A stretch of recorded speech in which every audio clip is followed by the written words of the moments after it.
વાત કરીએ હવે અમદાવાદના વટવા વિસ્તારમાં પણ વરસાદી માહોલ જામ્યો હતો। ન્યૂ વટવા જીઆઈડીસી વિસ્તારમાં વરસાદ વરસ્યો। વિસ્તારમાં સવારથી જ વરસાદ વરસી રહ્યો છે, ત્યારે વટવા પોસ્ટ ઓફિસ વિસ્તારમાં પણ પાણી ભરાયા। વટવા જૂના પોલીસ સ્ટેશન વિસ્તાર પણ પાણીમાં ગરકાવ થયું, જેમાં પાણી ભરાતા વાહન ચાલકો મુશ્કેલીમાં મુકાયા હતા।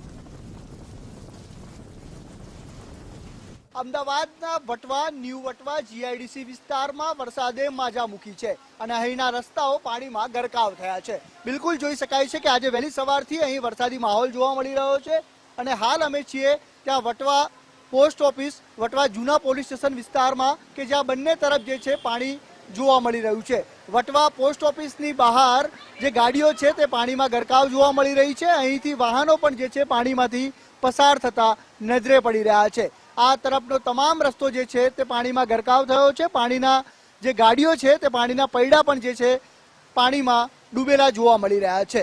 જો દરવાજો ખોલવામાં આવે તો પાણી અંદર ઘૂસી જાય તે પ્રકારનો માહોલ છે અને દૂર દૂર સુધી જોઈ શકાય છે કે સમગ્ર જે વિસ્તાર છે તે જળબંબાકારની સ્થિતિ સર્જાઈ છે। આ સમગ્ર વિસ્તારમાં જે રીતે વરસાદ પડી રહ્યો છે, લોકો પણ જે છે, વાહન ચાલકો પણ જે છે જે મુશ્કેલીમાં મુકાયા છે। આ તરફ જોઈ શકાય છે કે જે પાણી છે તે ઘૂંટણસમા પાણી જોવા મળી રહ્યા છે અને સ્થાનિકો પણ આપણી સાથે છે।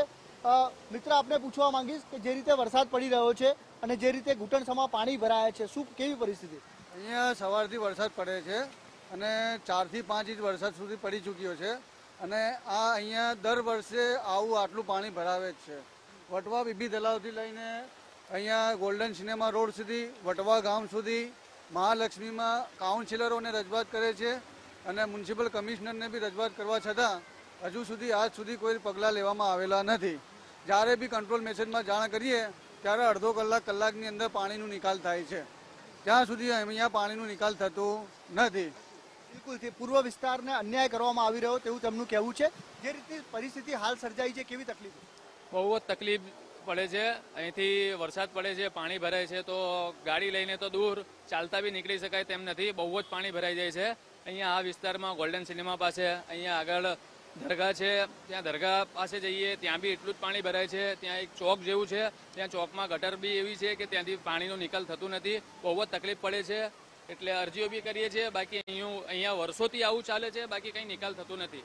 બિલકુલ, તો અહીં જે છે પાણીનો નિકાલ જે છે વર્ષોથી થતો નથી, ત્યારે આજે ફરી જ્યારે વરસાદ પડ્યો છે ત્યારે અહીંની જે પરિસ્થિતિ છે, સમગ્ર વિસ્તાર જે છે બેટમાં ફેરવાયો હોય તેવા દ્રશ્યો જોવા મળી રહ્યા છે। લોકો જે છે પાણીમાંથી પસાર થઈ રહ્યા છે, તમામ જે વાહનો છે તે પણ જે છે પાણીમાંથી પસાર થતા જોવા મળી રહ્યા છે, તો કેટલાક વાહનો ખોટકાયા પણ છે।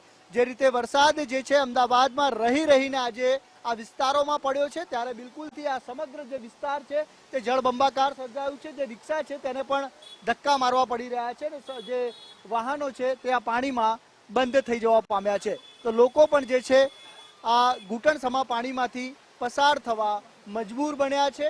હજુ પણ જે છે એએમસી દ્વારા અહીં કોઈ પણ પ્રકારની પાણી નિકાલની વ્યવસ્થા કરવામાં આવી નથી તેવું લોકો જણાવી રહ્યા છે અને વરસાદ જે છે સવારથી સાંજ થવા આવી છે, હજુ પણ ચાલુ સ્થિતિમાં છે, યથાવત છે। ત્યારે વધુ વરસાદ વરસશે ત્યારે આ લોકોની પરિસ્થિતિ શું થશે તે હાલ યક્ષ પ્રશ્ન છે। કેમેરા પર્સન નરેશ રાજોરા સાથે સંજય જોશી, ગુજરાત ફર્સ્ટ, વટવા, અમદાવાદ।